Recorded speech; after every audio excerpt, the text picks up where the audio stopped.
So welcome everybody to TDR322.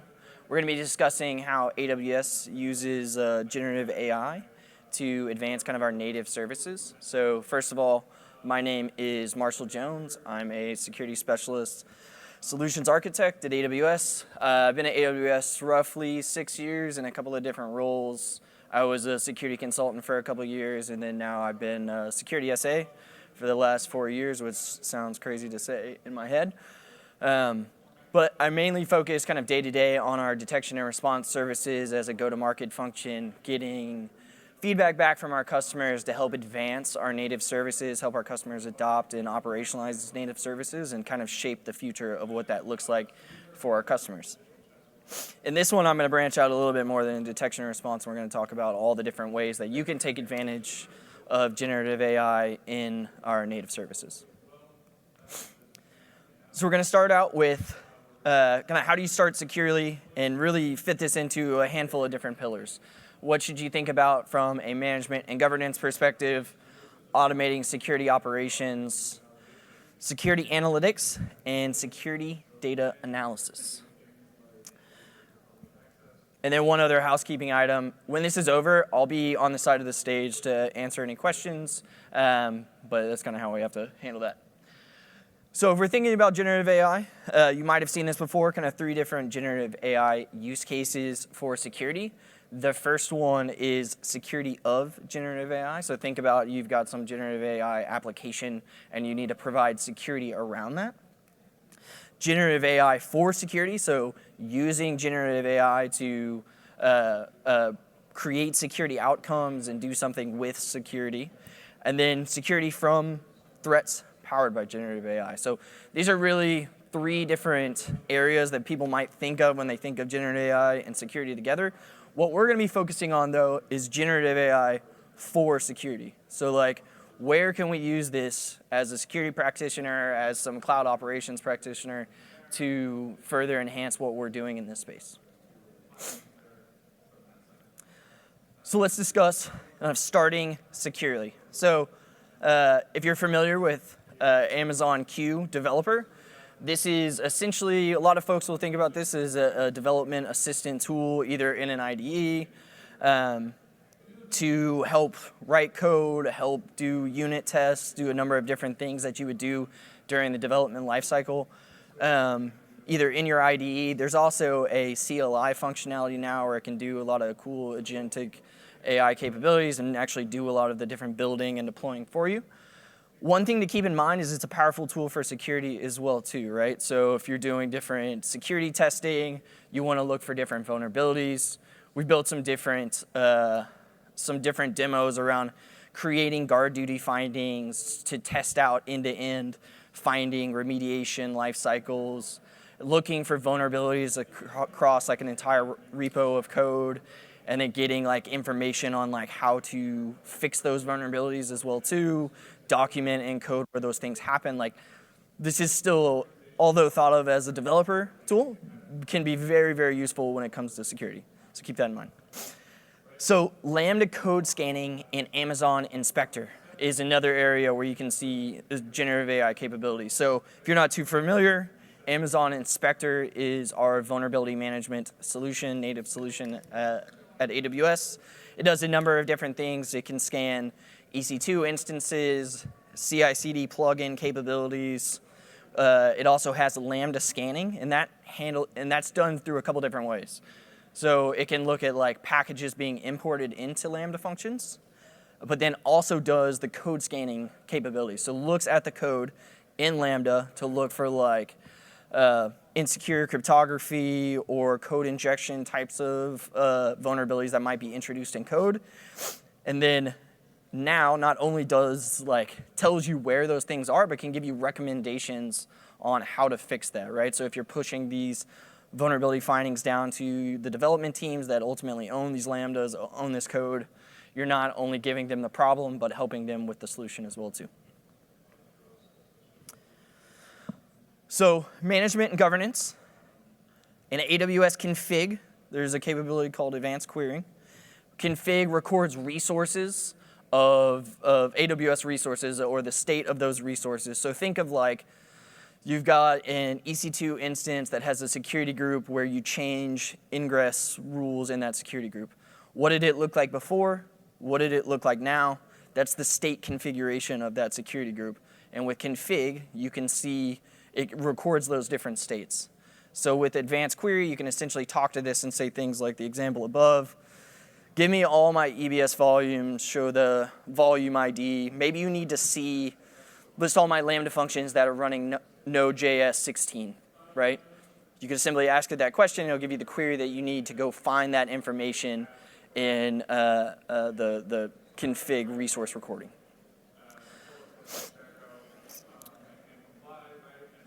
All right, so automating security operations. If you're not too familiar, Amazon GuardDuty Extended Threat Detection is something that we launched at reInvent last year. So if you're not too familiar with GuardDuty, it's our native threat detection service. We look at a number of different data sources, VPC flow logs, CloudTrail, Route 53 resolver logs. We also do runtime monitoring for system level events. Amazon Extended Threat Detection is actually, it's not a feature of GuardDuty, it's something that we just launched. It's a type of finding, we call them attack sequence findings. If you think about GuardDuty before, it could see something like, hey, there's a command and control activity happening from this EC2 instance, or we see anomalous behavior happening from an IAM role. With Extended Threat Detection, we're bringing a number of these different pieces of the puzzle together to say, here's an entire attack sequence from discovery to enumeration to exfiltration to some sort of impact, mapping this to MITRE tactics, techniques, and procedures, and then bringing all of this together so you can see all the signals, all of the resources involved, and you're not having to respond to, hey, there's 10 or 15 GuardDuty findings together, and then putting them, putting that piece of the puzzle together. So right now we have a couple of different attack types, attack sequence finding types. The first one being a credential compromise attack sequence type, and then the second one being a data compromise attack sequence type. So, focused on the two top kind of attack vectors as it comes to cloud environments. All right, so next is Amazon Detective summaries. So if you're not too familiar with Amazon Detective, it's a service where you can do different things like root cause analysis or investigations. It also consumes different logs like a CloudTrail log or a VPC flow log, and there is a behavior graph behind the scenes to understand resource relationships across your AWS organization, so whether that's 10, 50, 500, 5,000 accounts. Think of GuardDuty attack sequence findings where it's bringing those findings together. With Detective, you can kind of do that across any resource in your environment. You could look up different roles, different EC2 instances, see which users are communicating with them, see other resource relationships to really understand what's going on across the accounts in your environment and your different resources. So for summaries, it can essentially give you like the information associated with a number of different tactics or techniques that are seen in an environment, and help you kind of truly understand some of the data that it's bringing back to you. And this is really important, especially from like if you have different analysts or operations folks that are using this tool, they're getting like a standard set of information. It's not like one person perceiving it this way, another person perceiving it a different way, right? Keeping those things together. All right, so next is security analytics. So this is one thing that I talk about quite often that probably my coworkers are tired of listening to me talk about, but security is often a data problem. There's lots of logs, there's lots of findings, there's lots of, you've got to make sense of all this information. And then frankly, if you're working at an organization, which I'm sure most people here are, you've got to sell your ideas. You've got to show progress on the work that you're doing. So if you want to get funding for your next big idea, if you want to prove your ability to execute on what you said you were going to execute on. Data being super powerful.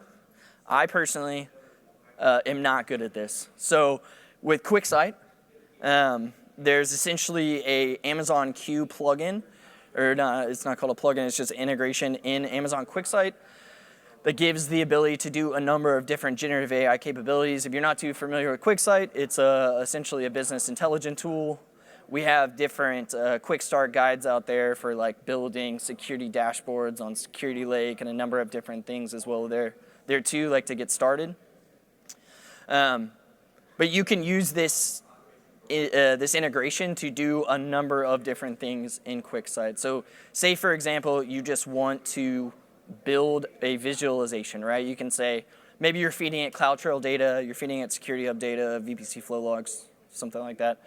You say, hey, what are my vulnerabilities for the last 30 days? I need a graph to show me my vulnerabilities for the last 30 days. What accounts have the most critical severity vulnerabilities? What resources have the most critical severity vulnerabilities? I need to visualize that. And it'll build you a graph that does this. It also gives you the ability to tell a data story. So it will build these pretty cool like data stories for you. You essentially tell it to build a data story. It's going to take not only build like some visualizations, but also tell a story about this data.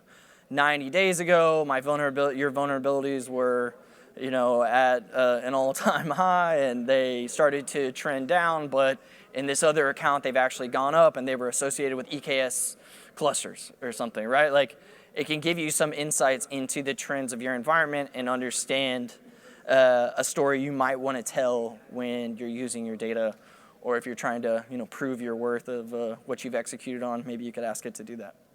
And then finally, just being able to like ask questions. So like, I see these dashboards, I see these numbers.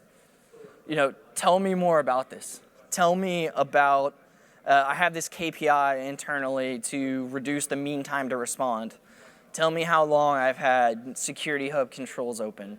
Tell me how long, these other things, like really anything you can think of, right? Just ask it questions, look at month over month change. This is the QuickSight is something that I've never really been that good at, but this has been super helpful in like understanding that and really making sense of this data. So if that is something you did not know about, I would most certainly check that out. And then also Amazon Q Developer and Amazon OpenSearch Service. So OpenSearch, a logging and analytics platform that was off of OpenSearch or open source Elastic from years ago. But essentially, this is sort of the same thing that we were just talking about in Q, essentially. You can ask it questions, get it to build dashboarding. A lot of folks are using OpenSearch, so this is something you should be taking advantage of in OpenSearch if you're not already. But it can help you build things a little bit quicker. Say you have more junior analysts that are trying to do different things, right? This can help the learning curve when it comes to getting started and getting value out of the different services that you're using. All right. And then not only the AWS native services, but we wanted to make sure to talk about virtual security assistants as well too. Definitely, I know a lot of customers are building different assistants to look at log data or look at like CloudTrail data. I saw a super cool demo the other day where they were using the Amazon Q CLI to analyze like CloudTrail data. Tell me where my errors are. Tell me where you think I might have issues with permissioning, or where could I cut down on some of this data. There's a lot of different examples online, frankly, these days on ways to build different security assistants, but these are something that's readily available. You can bring in different data using RAG-based models and build things that are pretty specific using Bedrock, and then it's obviously got its built-in agent capabilities, built-in RAG providers for Kyndra and OpenSearch serverless like vector search as well too. So if you have not gone and looked at some of these, you can actually get started pretty quick, right? I wouldn't be too intimidated with going and testing these things out. And one thing that's kind of a theme when it comes to generative AI, and has been kind of the whole time that since generative AI came out a couple years ago, is folks should test, right? There should be different sandboxes at organizations. Oftentimes, as a security specialist, I talk to organizations about sandboxing strategies and how do we give developers the ability to test things without giving them too much control. So, definitely something to think about. But until you test, until you understand how these things work, you're never going to be able to progress any further than that. So, definitely dive in, test, use some of those different examples out there and get building for sure. Okay, so 20 minutes goes by incredibly fast, but essentially just remember there's a lot of different native capabilities, and we'll always continue to, as AWS continues to iterate over time, we'll continue to introduce different generative AI capabilities where it makes sense into our different services. One thing I would say, being the person who's normally looking for feedback to advance our services, is whoever your reps are at AWS and whoever you normally work with, give them your service feedback. Why do we not have generative AI capabilities here or there, and where would it help you provide security outcomes for you and your end customers? Keep that in mind. Give us the feedback that you can. We would love to hear where we should go next. Hopefully this has given you some information there, but keep these in mind. They're easy to start with. Inspector code remediations, detective findings, Q developer, and Q in QuickSight. Q developer, by the way, I believe is like $19 a month per user, so very cost effective to get started. So with that said, want to say thank you. Please fill out the survey. Hopefully this was helpful for everybody. And if you have any other questions, I'll be around for a little while, standing on the side, if anybody has any questions. So thanks.